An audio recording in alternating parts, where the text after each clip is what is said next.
बिस्मिल्लाहिर्रहमानिर्रहीम। मिशकात शरीफ में एक हदीस पाक है, प्यारे आका सल्लल्लाहु अलैहि वसल्लम की मुबारक मस्जिद में एक देहाती आ गया। उसने खड़े होकर वहां पेशाब कर दिया। सहाबा कराम अलैहिम रिदवान ने उस देहाती को पकड़ लिया।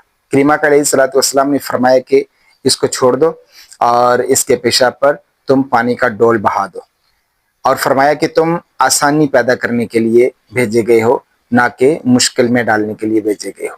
ये है करीमा अलैहिस्सलातु वस्सलाम की मुबारक हदीस से पाक, उसका मफहूम। अब इसकी शरह में चंद एक मसाइल शारिहीन ने लिखे हैं। नंबर एक तो ये है कि जो शरह के मसाइल से वाकिफ ना हो उस पर सख्ती नहीं करनी चाहिए।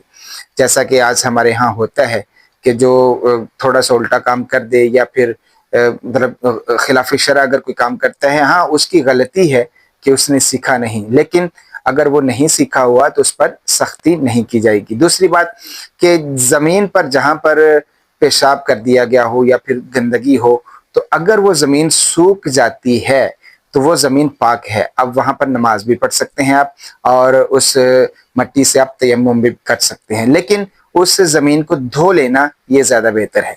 लेकिन अगर नहीं धोया और वहाँ पर जो है निजासत के असरात नहीं है, निजासत की उसका रंग नहीं है, उसकी बू नहीं है, तो वो मट्टी पाक है। अब वहाँ तयम्मुम किया जा सकता है और वहाँ पर नमाज भी पढ़ी जा सकती है। सल्लल्लाहु अलैहि हबीब सल्लल्लाहु अलैहि मुहम्मद।